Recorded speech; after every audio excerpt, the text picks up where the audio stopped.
Ça va, Philippe? Ça va, Gilles?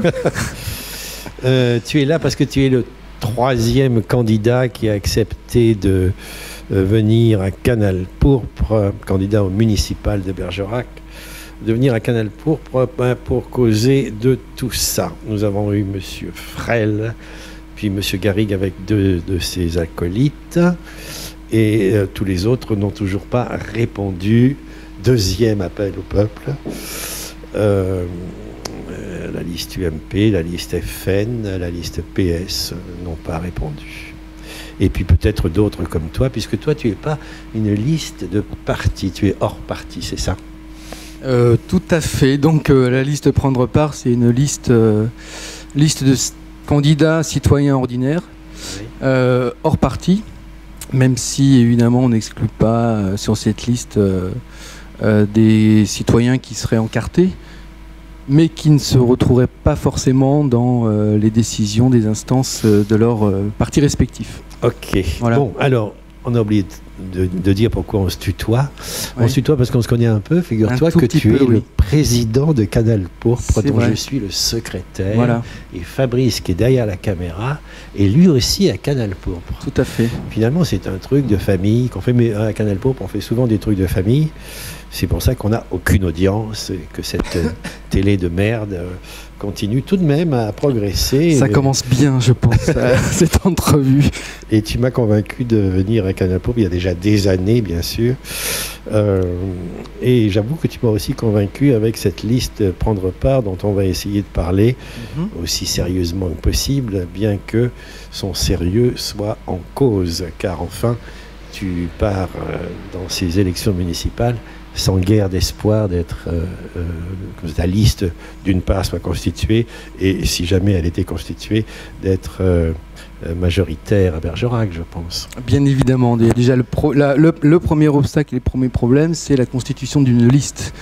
C'est très compliqué, c'est moins compliqué dans les petites communes. Ici à Bergerac, il faut 35 candidats pour les élections municipales et communautaires, parce qu'on oublie aussi qu'on va élire nos représentants à la communauté d'agglomération bergeracoise. Donc non, à la date du 13 février, la liste n'est pas complète et on attend la date fatidique du 6 mars, qui est la date limite de dépôt de liste. Il faut dire qu'en France, aucune liste n'est officielle d'ailleurs, malgré les médias. C'est le 6 mars seulement qu'on saura qui est officiellement candidat, si bien que, au fond, Canal Pourpre est clandestine peut-être, mais pas plus ni moins que toutes les autres télévisions qui font semblant de croire que ces braves gens sont candidats, alors que la loi n'en sait rien pour l'instant. Tout à fait, c'est le 7 mars au matin qu'on pourra officiellement avoir les listes. D'accord. Voilà. Très bien. Alors c'est la troisième fois en fait à Canal qu'on parle de, non pas de toi, mais de cette liste Prendre Part. Nous avons fait déjà 2 émissions, une absolument inaudible au Café Le Riche, et une autre à peu près inaudible aussi, sur le marché de Bergerac où tu te trouves tous les samedis. C'est remué tous les samedis, même quand il pleut. Je rejoins ma permanence, la permanence de Prendre Part sur le parvis de l'église du marché de Bergerac. Voilà. Alors c'est vrai que c'est pas toujours évident, mais finalement les rencontres sont là. Et j'étais très étonné la première fois, m'attendant à avoir des réactions justement peut-être construites par les sphères de communication ou des médias, c'est-à-dire des gens qui viendraient me dire ils sont tous pourris, je ne veux pas entendre parler de politique, ça ne m'intéresse pas, laissez-moi tranquille, etc. Ouais. Bah, j'étais assez étonné parce que les gens avec qui j'ai parlé, que j'ai rencontrés, ont certes beaucoup, pas d'animosité, mais beaucoup de rancœur par rapport aux élus en place, mais finalement on n'a jamais autant parlé politique avec les gens qui étaient présents, même si certains disaient qu'ils n'allaient pas participer aux élections. On n'a jamais autant parlé politique que lors de cette rencontre. Donc en fait les gens qui sont là sont bien investis dans le monde politique, mais ne se reconnaissent pas dans la démocratie. Enfin, disons que pour eux la démocratie représentative ne correspond pas actuellement à leurs attentes. Tu viens de parler du ras-le-bol des politiciens. Oui, ça me rappelle que je viens de voir un petit reportage sur papier, mais à propos des émeutes ou des manifestations plutôt en Bosnie-Herzégovine. Et j'ai vu que, voilà, comme depuis 50 ans à peu près partout dans le monde, les gens mettent des affiches, politiciens, allez tous vous faire foutre, etc. Donc on n'est pas tout seul, quoi, dans ce truc. Je ne sais pas si ça se résume à un ras-le-bol. Je voudrais, on va sûrement approfondir un peu ça, mais je voudrais soulever un petit point, c'est les médias. Puisque après tout, Canal Pourpre est un média. Même si je ne suis pas là en tant que président de Canal Pourpre, mais on peut en parler. Non, moi, je suis là en tant que Canal Pourpre. Et donc ça m'intéresse puisque notre télé, on essaye de la faire, c'est notre slogan à Canal. Là-dessus, tu es d'accord, président ou pas, mais c'est vrai que c'est difficile et je suis épouvanté de voir de quelle manière les médias rendent compte, encore une fois, je pense que ça dure depuis 50 ans, de ces campagnes électorales.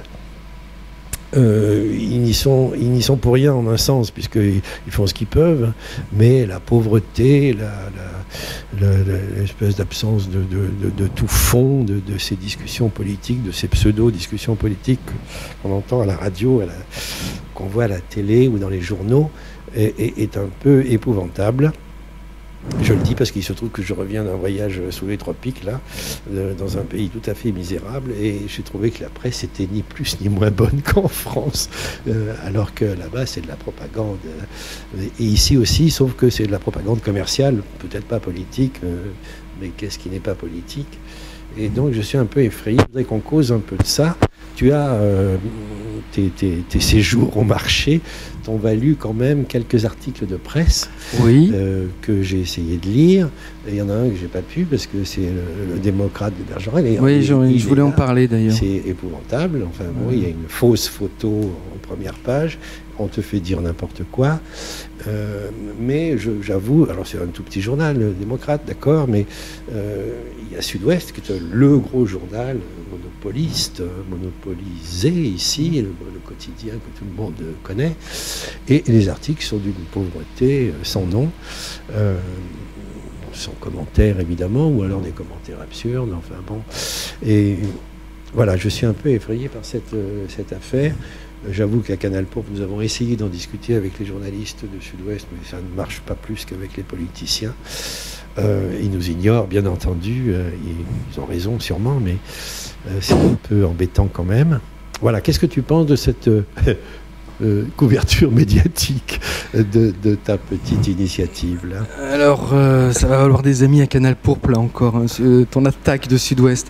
Globalement, que dire? C'est vrai que pour une espèce de liste un peu bizarroïde, il y a eu quand même quelques journalistes qui sont venus nous voir, nous rencontrer au marché, qui m'ont téléphoné.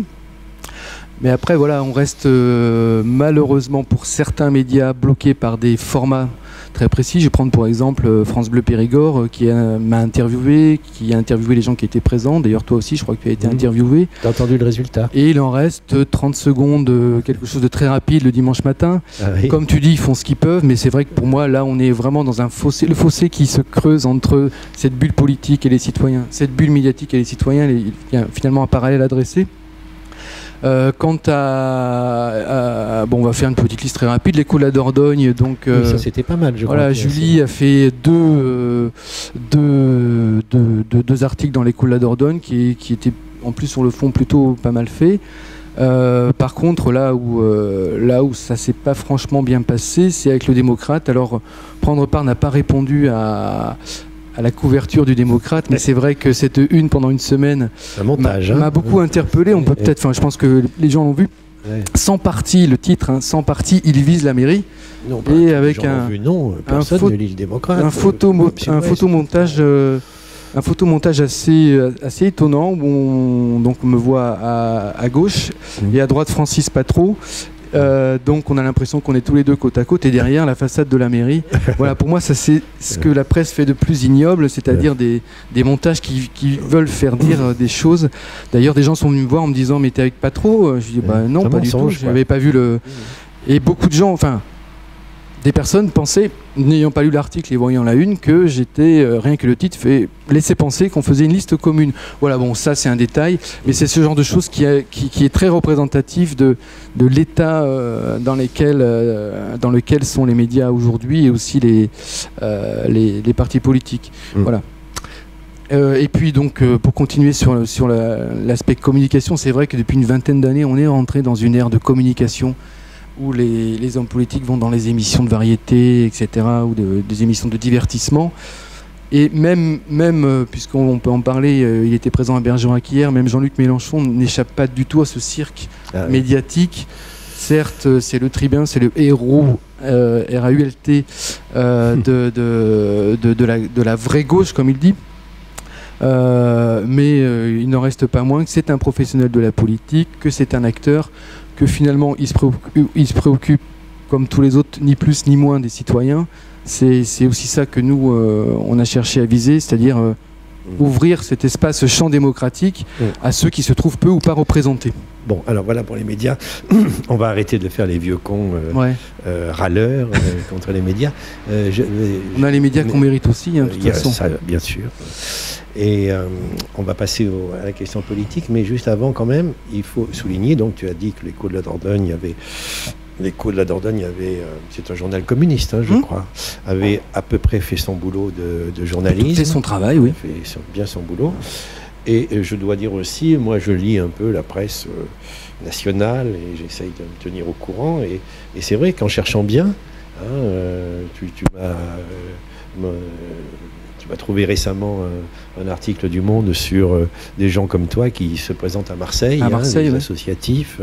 En cherchant bien, on trouve en effet, c'est pour ça que je disais que depuis 50 ans, c'est au fond la même situation. Il y a effectivement une bulle, comme tu dis, très, très, très présente, mais dans cette bulle ou sous cette bulle, ou je ne sais pas, à côté, enfin, il y a en permanence le petit bruit de la participation, de prendre part, comme tu dis, qui continue à durer, à petit bruit bien sûr, mais dans les failles ou les marges. Mais je pense que je ne sais pas qui est majoritaire en fait. Je suis pas sûr que ces initiatives comme la tienne ne soient pas majoritaires. Évidemment en un sens inhabituel puisque c'est une majorité qui ne se voit pas, qui ne s'entend pas ou mal, et qu'il faut chercher avec beaucoup d'attention. Mais après tout, l'attention et la difficulté ne sont pas des obstacles insurmontables. Voilà, on peut trouver des trucs pas mal, ceci pour en finir avec les médias. D'accord. Bon, on passe à la politique si tu veux bien. Oui. Alors, on vient de parler de l'école Dordogne qui était communiste, tu viens de citer Mélenchon qui travaille avec les communistes aussi, la gauche de la gauche. Enfin, le parti de gauche et le front de gauche qui n'est pas la même chose, il y a quand même des tensions. Bon, okay. On ne va pas revenir sur des éléments que tout le monde connaît. Cuisine, voilà. Mais donc évidemment la question qui plane au-dessus de ta tête de saint ou de Candide, c'est est-ce qu'il est de droite ou de gauche ce mec? Alors comme personne ne sait à peu près expliquer vraiment, personne ne veut expliquer vraiment ce que c'est que la droite et la gauche, je vais proposer un truc. Ouais. Disons que liberté, égalité, fraternité, c'est les trucs de la République. On va laisser tomber la fraternité, qui est un truc très sympathique, mais après tout, aucun parti politique, à part le christianisme peut-être, ne s'en est emparé. Mais la liberté, en gros, c'est la droite, et l'égalité, c'est la gauche. En gros, je suis de droite parce que je pense que il faut la liberté, le libéralisme, je ne sais pas quoi, c'est à peu près raisonnable et défendable.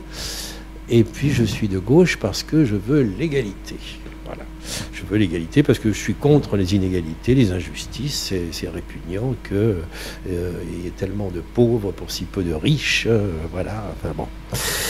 Je ne sais pas si tout le monde sera d'accord avec ça, mais ça me paraît à peu près éclairer un peu cette histoire de droite et de gauche. Le problème se complique un peu quand on passe à une autre distinction, celle du privé et du public, c'est-à-dire bon, d'accord, admettons que la liberté, c'est à droite, l'égalité, c'est la gauche. Et qu'est-ce que ça donne dans la réalité, c'est-à-dire dans la société qui, comme on sait, peut être à son tour distinguée en des choses privées, des choses publiques, quoi. Ce qu'on peut faire, comme nous, à Canal, on est public, et puis, mais ça ressemble quand même à du privé, parce qu'on est entre nous. Et puis, ce qu'on fait chez nous, quoi, à la maison, avec sa famille, etc., ce qu'on appelle le privé. Et là, les choses se compliquent parce que il me semble que la liberté est à peu près réalisable, avec beaucoup de difficultés, mais enfin, en privé, en gros, on essaye d'être assez libre avec nos amis, nos enfants, nos parents, voilà, nos voisins. Mais c'est plus difficile d'être l'égalité en privé. Qu'est-ce que c'est exactement? Ça aussi, ça me paraît à peu près possible, mais on y reviendra. Je ne suis pas très clair là. Et en public, la liberté, elle est très difficile. Il est très difficile d'être libre en public, sauf à faire des conneries, quoi. Hein, se foutre à poil dans la rue, mais on sait que c'est interdit. Je sais pas quoi. Bon, je suis pas sûr que ce soit un marque de liberté, mais bon. Et l'égalité, par contre, c'est là qu'il faudrait l'imposer en public, bien sûr, avec des lois, avec des... voilà, je pense d'ailleurs que la France est plutôt pas mal placée pour ça, même si là aussi on pourrait y revenir. Voilà, j'ai fini, je suis pas très clair, mais qu'est-ce que j'en pense? Qu'est-ce que tu en penses? Merci beaucoup. Non, mais qu'est-ce que tu penses, je veux dire? De ton côté, tu te définis plutôt à gauche, plutôt à droite, alors, en ce sens? Alors, déjà, je reprendrai un peu ce que tu as dit. Tu as laissé tomber la fraternité en le mettant dans le sac chrétien. Ouais. Derrière la fraternité, moi, je vois la solidarité. Je pense que la solidarité, c'est pour moi une valeur aussi de gauche. La solidarité, c'est permettre à des gens qui sont dans le besoin, les soutenir. Quand, par exemple, un État décide de mettre en place... un système de sécurité sociale, là pour moi on est dans la solidarité, hein, voilà, donc c'est des choses qui sont importantes. On voit que dans les régimes anglo-saxons, la difficulté que Barack Obama, par exemple, il a été confronté à de nombreuses difficultés pour mettre son Obamacare en place. Donc cette notion de solidarité, on ne peut pas l'exclure, même si c'est fraternité, on va parler de solidarité. Cette solidarité, ça appartient à l'égalité, ça. Voilà, ça appartient à l'égalité. Quant à les libertés de droite, ça dépend. Les libertés économiques, peut-être, mais les libertés fondamentales, la liberté politique, elle n'est pas, on peut pas la restreindre à la droite, si tu veux, quoi. Les libertés fondamentales, les libertés de conscience, par exemple, c'est des valeurs qui peuvent être très bien défendues par des mouvements progressistes de gauche. Donc en ce sens, moi je suis plutôt effectivement de gauche.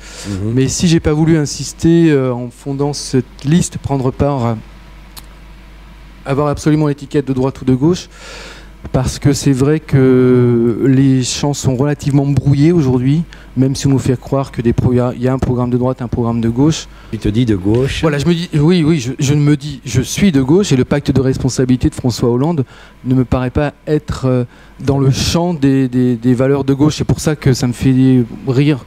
Enfin, je pense ça a un sens forcément, mais je refuse de rentrer dans ce débat qui est assez relativement biaisé. On pourrait prendre des exemples à l'échelle locale également.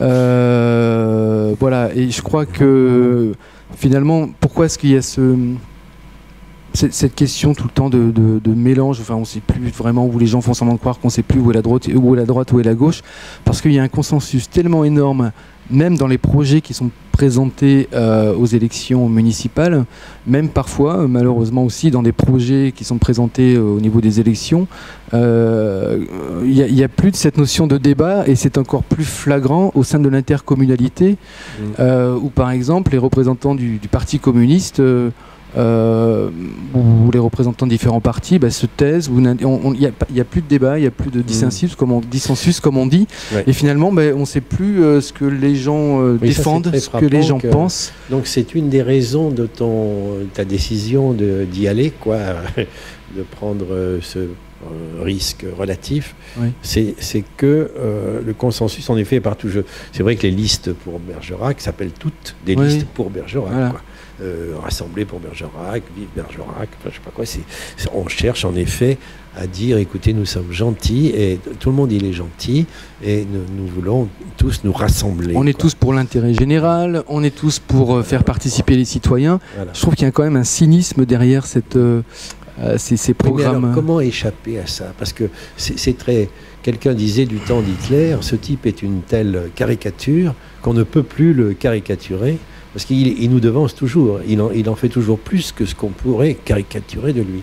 Et c'était un gros problème, hein. On ne peut plus se moquer des gens, des politiciens, parce qu'eux-mêmes se moquent de tout et se moquent de tout le monde, et rigolent, et la langue de bois, etc. Donc c'est très difficile. On n'a pas de point d'accroche. Oui, je vois ce que tu veux dire, il n'y a pas de point d'accroche. Je crois que dans un premier temps, cesser peut-être se poser des questions, cesser de subir ce diktat médiatique, de communication. Comme Canal Pourpre, essaye de le faire. Ouais. Et puis ça existe. À Ribérac, on a rencontré le collectif citoyen qui s'est mis en place. On en reparlera un peu tout à l'heure. Je vais juste rester là-dessus. Tout de suite parce que c'était une des choses que je voulais aborder, comme avec les médias. Non, je ne vais pas en parler tout de suite. Non, mais attends, c'est pas moi qui commande. Le président, mon cul. Comme on a terminé avec les médias en disant qu'il y avait des choses quand même pas mal, en cherchant beaucoup, je voulais justement en venir là, à propos de politique aussi. Autant, en effet, la situation de surface est celle que tu dis, comme on a parlé de bulle médiatique, il y a la bulle politicienne, la langue de bois, etc., le consensus.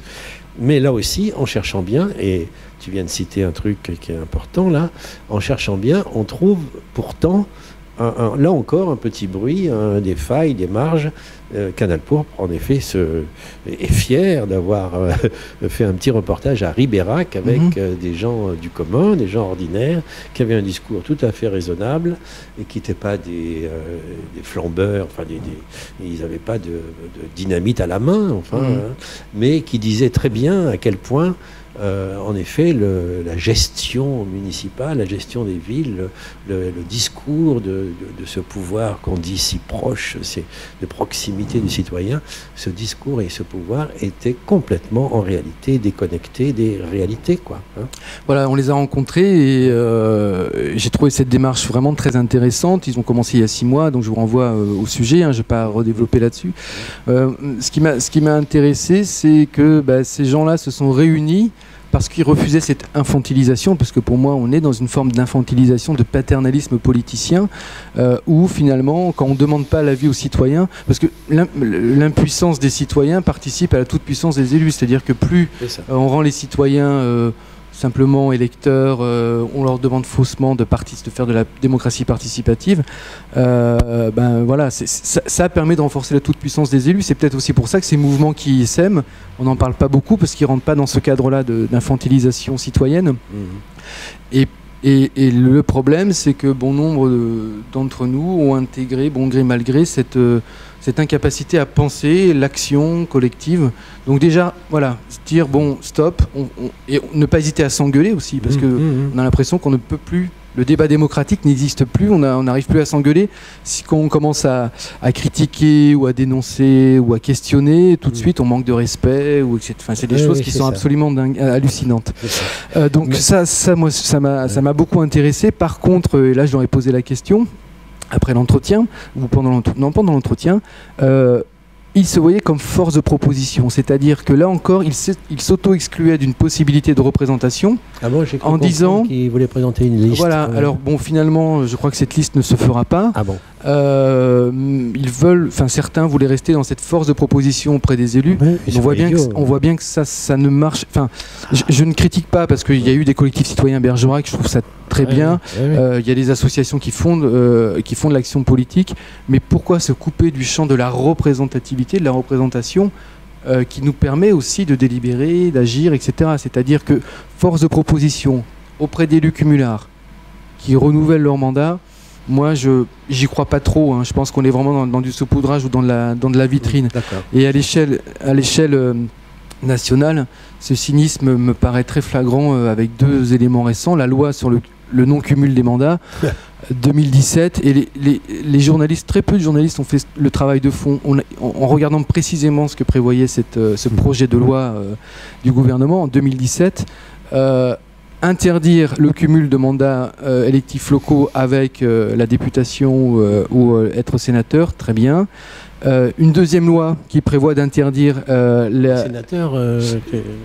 Si, c'est prévu. Oui, c'est fait. En 2017. Et il a fallu faire une deuxième loi pour empêcher le cumul de fonctions électives locales avec le fait d'être député européen. Pour qu'on on sépare, ça montre bien ce que les élus pensent des élections européennes. Mais c'est pas une loi qui empêche le non-cumul des mandats. On pourra très bien être maire, président d'une communauté d'agglomération, conseiller général, conseiller territorial. Donc cette loi n'empêche pas. Et ça, on n'en parle pas. Et puis deuxième, je termine. Oui. Deuxième. Tu es un peu long quand même. Ouais, je suis un petit peu long, moins que toi, mais deuxième aspect, là, c'est très récent. C'est hier la fameuse loi qui reconnaît le vote blanc.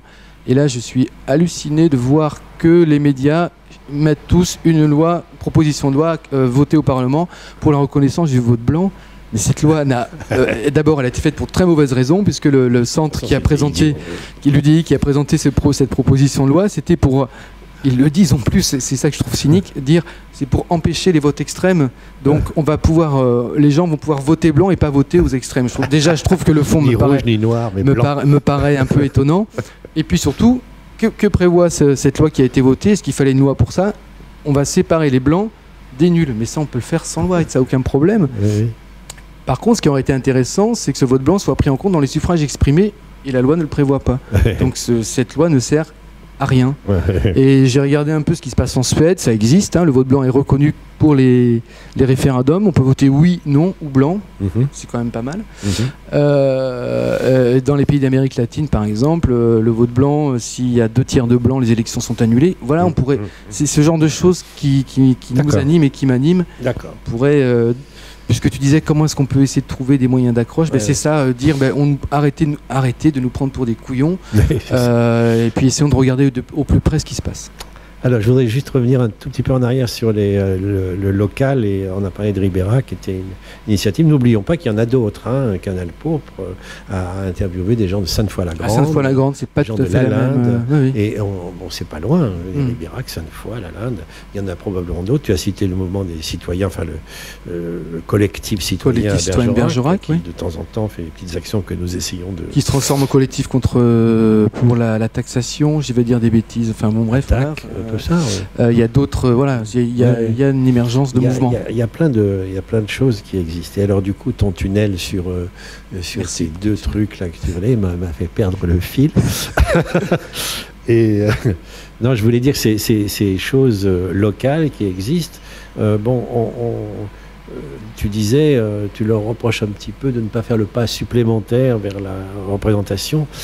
Alors ça c'est compliqué parce que veut dire représenter quoi. N'oublions pas que Canal Pourpre vit grâce aux subventions publiques, c'est-à-dire aux impôts des citoyens. Nous avons reçu des impôts, des subventions européennes pendant 3 ans. Alors bon, c'est pas renouvelable, mais quand même c'était important. On en a fait en contrepartie beaucoup d'émissions. Maintenant, nous avons un peu de subvention de la mairie de Bergerac, du conseil général, j'espère. Enfin, en tout cas, on en a eu. C'est quelques milliers d'euros, bien sûr. C'est pas énorme. Et je connais une autre association qui s'appelle Tapage, qui vit comme ça aussi de petites subventions. C'est pas des gros trucs, mais qui suffisent amplement à faire, en tout cas pour Canal Pourpre, ce que nous faisons en ce moment, qui est après tout merdique, tout ce qu'on voudra, pas d'audience et tout ce qu'on voudra, mais qui a le mérite d'exister, si je peux dire. Je ne sais pas si l'existence est un mérite, mais en tout cas, votre télé, faites-la, on arrive à réaliser ça. Et on peut en parler ailleurs dans le monde, et les gens sont quand même très étonnés que ça puisse exister. Bien que on ait l'air de vieux cons, râleurs, etc. Ma foi... Alors moi j'appelle ça de la représentativité, si tu veux. Je comprends les associations dont tu parlais en disant mais au fond pourquoi mettre un pied dans la politicaillerie alors que l'associatif fonctionne pas si mal. Mais c'est pas la politicaillerie, la démocratie participative, être représentant de citoyens, être élu par les citoyens pour mettre en place un projet. Là, il y a une limite, il y a une frontière qu'on hésite à passer parce que l'associatif fonctionne pas si mal au fond, à la satisfaction relative. Tu vois, nous-mêmes, on dit qu'il y a des trucs pas mal. Donc il faudrait abandonner le champ des élections et de la démocratie participative parce que ce champ-là, finalement, effectivement, le système associatif français fait que ça permet une certaine représentativité, que les subventions, c'est de l'argent public qui n'est ni rose ni bleu, c'est de l'argent public, point. Donc ça, c'est très important de le dire aussi. C'est cet argent qui résulte des impôts, qui est redistribué. Donc ça, c'est très bien, ça permet une certaine représentativité. Mais on peut aller plus loin en disant, ben voilà, on va se présenter justement pour aller vers davantage de représentativité. Parce que on peut aussi penser que les subventions peuvent servir de clientélisme, que les subventions peuvent être une vitrine. Ce qui est vrai aussi, probablement. Ce qui est vrai aussi. Une vitrine pour la démocratie participative, pour reprendre ce qui nous anime. Quand par exemple la ville de Bergerac propose 5 000 € au conseil de quartier pour faire quelque chose, pour moi c'est du saupoudrage. Pour d'autres, ça va être un effort de démocratie participative. Pour toi, peut-être une forme de représentativité ou de représentation. Et franchement, c'est un peu de rigolade, quoi. 5 000 €, ça permet de faire des plaquettes. Mais j'essaie de me mettre à la place des gens qui veulent faire un petit truc et puis qui disent, bah écoute, c'est pas mal, 5 000 € pour faire, je sais pas quoi, des balançoires pour les gosses ou j'en sais rien, ce qu'ils font, mais des trucs comme ça, quoi. Mais je crois que l'essentiel, c'est effectivement plutôt l'idée, c'est ce qui n'existe pas, faites-le. Donc c'est un peu ce qui anime Canal Pourpre. Oui. Moi, je me suis dit, voilà. Ce qui existe déjà. Pour les élections, faites le mieux peut-être. Pour les élections, il n'y avait rien qui me convenait. Donc je me suis dit, allons-y, faites de la politique. Ça veut dire aussi agir, participer, prendre part. Alors j'en profite pour dire que prendre part, ça vient de Joël Zask, la philosophe qui a écrit un essai sur la participation, essai sur les formes de participation. Donc elle dit prendre part, c'est donner sa part, recevoir sa part. Moi je trouve ça intéressant parce qu'on reçoit peu, finalement on donne peu, et prendre part dans les élections c'est aussi allez on y va, on essaye de construire quelque chose parce que cette bulle là ne nous convient pas. Donc travailler autour de la bulle dans des systèmes associatifs où on va essayer de faire des choses, très bien, mais essayer d'aller plus loin, de rentrer, voire de crever cette bulle. Et puis, pourquoi pas, ce qui se passe dans plus de 500 communes en France, en termes de démocratie participative. Quand je vois qu'à Grigny, je reprends toujours cet exemple, parce que je trouve ça vraiment très, très symptomatique, très intéressant, près de Lyon, 25% du budget de la ville. 25%, c'est pas 5 000 € par conseil de quartier. 25% du budget de la ville est consacré à ce qu'on appelle un budget participatif. Les citoyens se réunissent, ils disent voilà, on a 25% du budget. L'exemple de Porto Alegre a essaimé. Voilà, c'est 9 000 habitants, c'est pas Bergerac, mais après tout, c'est que 2 fois moins que Bergerac. Mais ce budget participatif, comment ça se passe? Les citoyens discutent, on veut faire ci, on veut faire ça. Ces projets sont présentés en assemblée citoyenne. Dans quelle ville tu dis? À Grigny, près de Lyon. Dans l'Isère, c'est dans le Rhône. Voilà. Et donc, les citoyens se réunissent en assemblée. Le conseil municipal, les conseillers municipaux sont présents. C'est pas eux qui vont décider. Ils votent à main levée les différents projets. Je suppose qu'il n'y a pas 9 000. Non, dans les assemblées citoyennes, il n'y a pas 9 000 citoyens, évidemment. D'abord, entre 9 000 habitants et puis entre habitants et électeurs, c'est pas la même chose. Et donc, une fois que ces projets sont votés, le conseil municipal s'est engagé à les mettre en œuvre, ces projets. Donc voilà, ces exemples-là qui n'existent pas. Ça existe, pour moi, cette représentativité, c'est quand même quelque chose qu'on souhaiterait mettre en place et qui permettrait...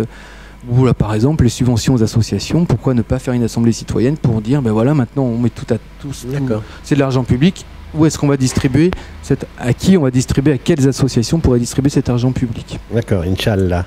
Bon, on a parlé médias, on a parlé politique un peu de manière générale et aussi locale, globale et locale, on a fait du glocal.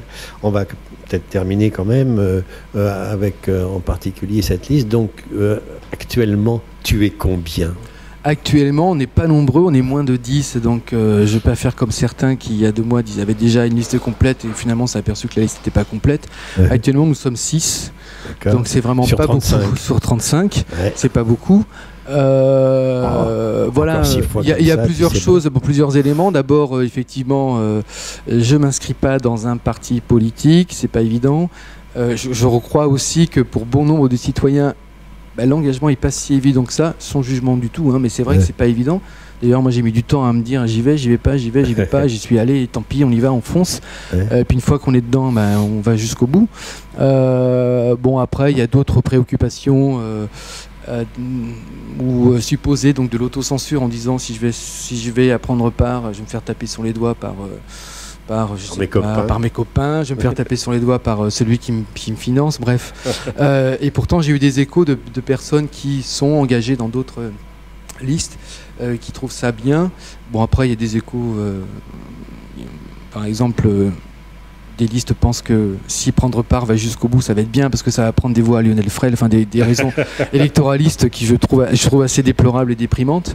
Mais voilà, donc cet engagement, il n'est pas facile, il n'est pas évident, on n'est pas nombreux. Mais là encore, je crains, quelle que soit l'issue des élections municipales, qu'on retombe à nouveau dans un schéma, donc il faudra à nouveau lutter.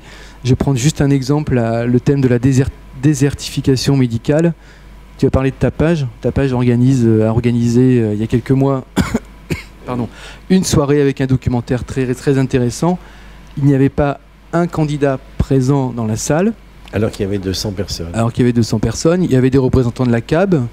Et les éléments qui ont émergé aujourd'hui, qu'on voit sur les listes, c'est en gros deux projets. Le projet plutôt défendu par la liste Daniel Garrigue des médecins, donc une sorte de maison médicale, et puis le projet plutôt défendu par la liste de Dominique Rousseau, qui consisterait à essayer de trouver des moyens de faire venir des médecins en finançant une partie du logement, etc. Alors que ce débat-là a eu lieu il y a quelques mois, et il y a une alternative, une troisième chose qui n'est absolument pas discutée et qui fonctionne, c'est les centres municipaux de santé. Et ça, on le voit nulle part, c'est-à-dire que les listes ou les têtes de liste pensent mieux que les autres sans en avoir débattu, sans avoir échangé, sans avoir écouté. Sans avoir proposé tout ce qui existe. Ce qui convient. Et ça, il y a La Relève, ce film. La Relève, voilà. Il y a près de 1400 communes en France qui ont des centres municipaux de santé qui fonctionnent. Les médecins font 35 heures. Certes, on ne trouve pas forcément des spécialistes, mais ça fonctionne très bien. Et la plupart du budget consacré à ça est même n'est pas déficitaire. Donc voilà. Alors, dis-moi, donc le 6 mars, c'est la date limite de dépôt des candidatures. C'est un grand moment. Limite, d'ailleurs, le début de dépôt. Et puis, voilà, début. Voilà. Non, on a jusqu'au 6 mars pour déposer. Vous avez jusqu'au 6 mars. Voilà. Ah oui, actuellement, on peut déjà déposer la liste. Oui, la date limite, c'est le 6 mars. C'était le fin février. On est quel jour là? C'est peut-être fin février. D'accord. Voilà. Donc c'est ouvert pendant un certain temps. Voilà, et le 6 mars, c'est la deadline, comme on dit. Alors, deux choses. Donc, ou bien tu as tes 35 noms, dans ces cas-là, tu vas poser ton truc. Tu es tête de liste? Alors non. Alors, quand les journalistes me disent vous êtes tête de liste, machin, etc., cette expression de tête de liste participe à nouveau et encore à ce que je crois ne représente pas la vérité, enfin la politique et la démocratie. Non, je suis pas tête de liste. Je pense que si on arrive à être 50 ou 60 à vouloir être sur la liste, prendre part, on fera un tirage au sort. 50, tu exagères. 35, ça suffit. Voilà. Non, même si on dépasse ce nom, on fera un tirage au sort. Je suis même pas. Imaginons qu'il y ait 40 personnes. Les 35. Eh ben, on fera un tirage au sort dans l'ordre alphabétique, mais il n'y aura pas de tête de liste. D'accord, voilà. Bien. Alors, donc, tu as tes 35, je réponds à ta question. Liste, Inch'Allah, voilà. Et tu as droit à des... Parce que tu es un fonctionnaire de l'éducation nationale, tu as droit à des congés pour les... Je ne me suis pas du tout posé cette question. Mais peut-être. Je crois que peut-être. Enseigne-toi, ça pourrait être intéressant. Oui. Non, parce que c'est un peu embêtant. Tu aurais chapeau, tu as des élèves en âge de voter, je crois. Tout à fait. Ah, donc, il faut voir, quoi. Oui, bon. Oui, c'est un problème. Enseigne-toi. Hein. Oui. Et deuxième éventualité, qui est peut-être plus raisonnable que la précédente, tu n'as pas tes 35. Oui. Qu'est-ce que tu fais? C'est-à-dire, est-ce que prendre part s'arrête ou pas? C'est la question. Comment tu fais? Tu déclares voilà, tu n'as pas les 35. On fera un communiqué. Une déclaration publique. J'aurais pas besoin d'aller à la préfecture pour dire qu'on n'a pas les noms, ça ne servira à rien. Non, on fera un communiqué en disant voilà, on est arrivé au bout, à la deadline, on n'a pas les noms. Donc, belle aventure. Une belle aventure. Moi, j'en suis très content. Ça n'a pas été toujours simple et facile. Mais tu feras un petit rapport. Oui, il y aura un petit quelque chose. Et puis surtout, les personnes qui sont venues au café discuter avec nous. Parmi ceux qui n'étaient pas franchement intéressés pour être candidats sur la liste, c'était mais il faut que ça continue, prendre part, mais dans un cadre de collectif citoyen. Donc ils seront invités. Sauf que moi j'étais assez réticent au début parce que je pense que l'engagement, je m'étais engagé dans ce projet pour les élections municipales. Ils ont qu'à venir à Canal pour municipales, oui. Alors après, est-ce que prendre part peut continuer à vivre comme une sorte de d'observatoire ou de, je sais pas, comité de vigilance de la vie politique et démocratique. Je crois qu'on, malheureusement, si on peut, peut-être, je ne sais pas ce que ça donnera, et puis j'espère que prendre part sera, peut-être que d'autres personnes vont s'en emparer pour le coup. Enfin, en tout cas, tu pourras ça sera très bien. Tu vas insister sur la continuité du travail associatif, même si c'est plus dans le cadre. Oui. Mais on risque de s'y essouffler, quoi, parce que c'est pour ça que se présenter aux élections, c'est aussi pouvoir délibérer, voter, et pas seulement envoyer des communiqués, manifester, distribuer des tracts à des élus qui de toute façon ne prennent pas le temps et ne voient pas l'intérêt électoraliste de ce genre de manifestations citoyennes, parce qu'ils sont préoccupés par autre chose. La parité est obligatoire pour la liste. La parité est obligatoire. Ce qui peut aussi tu vas connaître des nanas, ce qui peut aussi poser problème. On peut imaginer, par exemple, là c'est très bien. Enfin, c'est très bien. Sur la parité, on en avait déjà discuté avec quand la liste Garrigue était venue. Hommes, femmes, oui, mais puisqu'on parle de questions de genre. Je sais pas, on peut imaginer quelqu'un qui soit transgenre et qui ne se définisse ni comme homme ni comme femme. C'est une question qu'on se pose pas. C'est pas possible, hélas. Et c'est pas possible. Voilà. Bref, c'était une petite parenthèse. Oui, donc la parité est obligatoire. D'accord. Bien. Tu voulais ajouter un truc ? Non, je crois qu'on a fait un peu le tour. Je remercie beaucoup Canal Pourpre de m'avoir proposé et donné un peu de temps. Je voulais juste terminer en me précisant, puisque là aussi, autant le dire, on m'a demandé, on m'a dit, mais est-ce que tu dois pas démissionner de Canal Pourpre ? Est-ce qu'un président d'association peut être candidat ? Bah oui, je ne vois pas où est le problème. On en a discuté, tu étais là aussi, avec les membres de la commission des programmes. Être candidat, ça ne veut pas dire être élu. Donc c'est pas parce que je suis président d'une association que il n'y a pas de confusion. Et là, c'est assez courante entre les conflits d'intérêts qui sont très bien. C'est la vie de tous les jours, les conflits d'intérêts. Pareil. La prise illégale d'intérêt ou l'abus de conflit. Donc là, il n'y a pas d'abus de conflit d'intérêt parce que sont pénalisés, bien entendu. Ou alors on me dit mais t'as pas honte, tu te présentes contre la liste du maire et la mairie te file 4 000 euros. Je dis bah non, je me présente, mais l'association, c'est de l'argent public, donc c'est très bien que ça soit ça soit partagé par le plus grand nombre.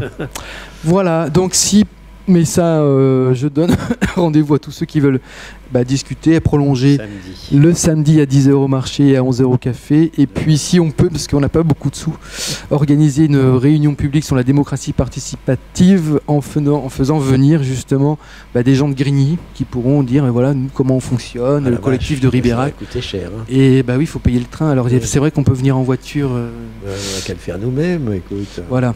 Enfin, on verra. Très bien. Je remercie beaucoup Gilles, que je connais bien. Allez, et à bientôt. C'est bon. Voilà. Fabrice, merci à toi aussi.